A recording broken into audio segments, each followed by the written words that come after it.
This is a murder arrest on a 2016 case. January 2nd of 2016, the suspect who you just saw, Briana Mitchel, Brianna Mitchel, date of birth 9/10 of 1993. She and Daniel Jimenez had shot and killed, or let me say again, Briana Mitchel had driven the vehicle when Daniel Jimenez shot and killed the victim in this case, Daniel Sinfield, a gentleman in his late 30s, early 40s, on January 2nd, 2016. It appears that this was stemming from an earlier disagreement between the other suspect in this case and the victim, Mr. Sinfield, where Sinfield had actually fired a weapon in the general direction of Jimenez, the suspect. A couple of days later, the suspect engaged the help of this other suspect, Mitchell, in driving him over to a residence where Daniel Sinfield was located. Sinfield was out in the front yard doing some work on his car when the vehicle driven by Ms. Mitchell drove up to the victim. The suspect in the case, Mr. Jimenez, actually leaned out the window and shot the victim one time, and he died there on the scene.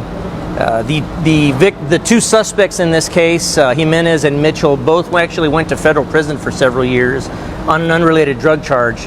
Ms. Mitchell just got out of federal prison this past week, and she and Mr. Jimenez were both indicted for the murder case. The other suspect in this case, Mr. Jimenez, is due to get out of federal custody in 2021, and he will also face this murder charge as well once he gets out of federal custody.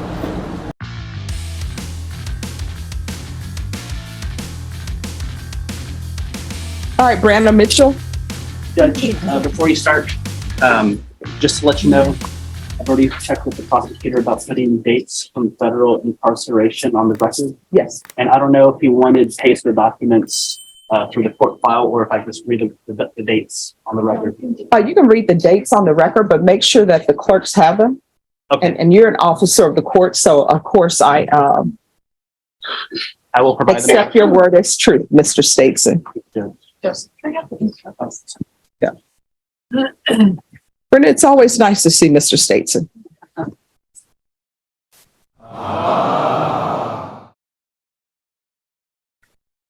All right. Court is going to call 2020 CR 4098A, State of Texas versus Briana Renee Mitchel. Can I have parties announced for the record for the state? Brittany Sparks. Defense. The attorney record, Monica Guerrero. I'm covering for Ms. Guerrero. Joseph Stateson. Ms. Mitchell, would you give this judge permission for me to do the plea in case of Monica Guerrero? That's right. All right. I'm going to need you to speak up, okay? Yes. All right. Are you Briana Mitchel? Yes, ma'am. All right. I'm showing you what's entitled Motion to Revoke Community Supervision. Did you review that with your attorney? Did you understand it? Yes. Are you the same Briana Renee Mitchell who was placed on community supervision in 2020 CR 4098A for the offense of manslaughter on December 10th, 2021 for a term of 10 years? Is that you? Yes. All right, state. Yes, Judge. Violated condition number 1 on or about the 8th day of September 2022 in Bexar County, Texas. The defendant, Briana Renee Mitchel, committed the offense of possession of controlled substance, penalty group 1, in violation of condition number 1. How do you plead to that? True or not true? True. Violated condition number 1 on or about the 8th day of September 2022 in Bexar County, Texas. The defendant, Briana Renee Mitchel, committed the offense of fail to ID fugitive intent to give false information in violation of condition number 1. How do you plead to that? True or not true? True.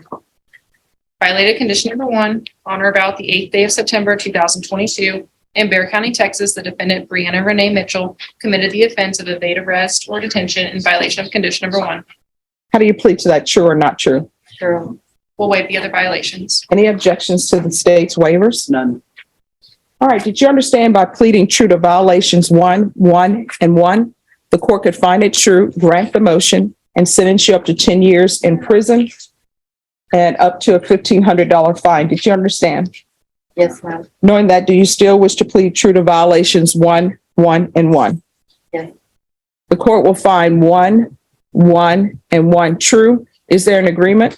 Yes, Judge, we're asking that you grant the motion, revoke her probation, and sentence her to 10 years in TDC.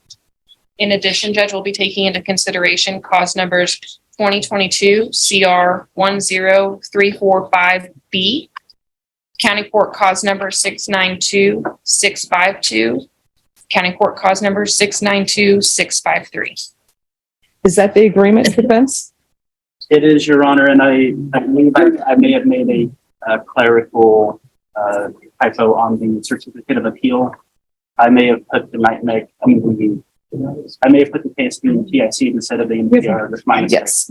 No, I'll correct that. Is there any objections to the court correcting that with the proper cause number? None from the defense. And if I may put something else in the record, Your Honor. Yes.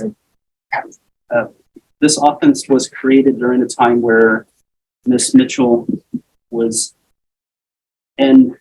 on federal release, supervised release. She has federal back time, and post the offense, she did time in federal prison.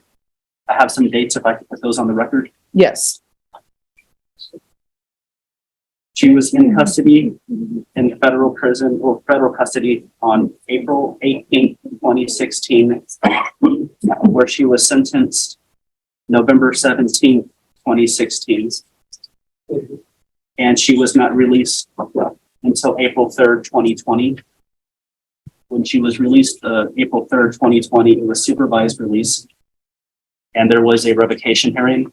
And she has federal custody time from February 18th, 2022 to April 13th, 2022. And we ask that she be given credit for federal time in addition to the Barry County time. So you're asking for credit from April 18th, 2016 to April 13th, 2020? We are, and I did explain to my client that is prior to the offense date, but she was still in custody post that also, and that it's the court's discretion to award time. So with regards to the dates from April 18th, 2016 to April 13th, 2020, was this case open on a motion to revoke or no?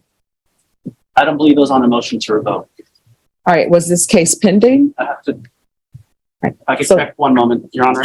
Okay, so that's what I want to know about that. But with regards to the February 18th to 2020, February 18th, 2022 to April 13th, 2022, this was pending, correct? Yes. All right, so she will definitely receive credit for those dates. I just need to check on the April 18th date. When this case was on the system, what date was that again? February. And then she was running patient 12-10.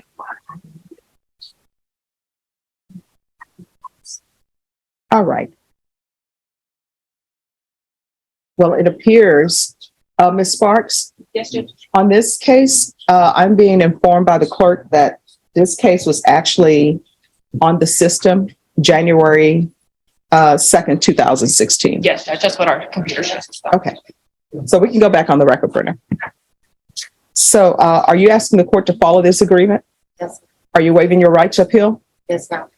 All right, then the court is finding 1 and 1 true. The court will follow your agreement, revoke, sentence you to 10 years in the prison, take in consideration 2022 CR 10345B, County Court cause number 692652, 692653, give you credit for any time served, and the court will give you the credit served in federal custody from April 18th, 2016 to April 3rd, 2020, and February 18th, 2022 to April 13th, 2022. Is there anything else from either side with regards to sentencing? No, Judge. Nothing from defense. All right. For some reason, there's no affirmative finding on this of a On the deadly weapon. original? Yes. Let me see something, just one moment. I don't know what the underlying facts of this case were. Just give me 1 second.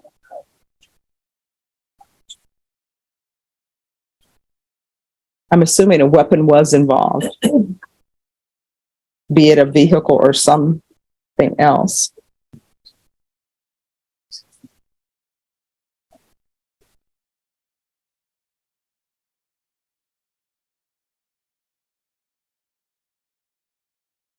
All right, yeah, it's involved a gun. It appears that my client appears that it was with the co-defendant who had a gun. Her client didn't have a gun, but that was not negotiated with the district attorney's office with Marcus prior to this.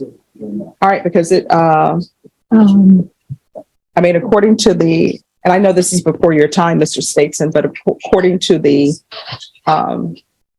indictment, it says that Briana Mitchel did recklessly cause the death of an individual, namely, the complainant, by discharging a deadly weapon. So this is pre this attorney, Ms. Mitchell, but that's what's in the paperwork. So there's going to be an affirmative finding.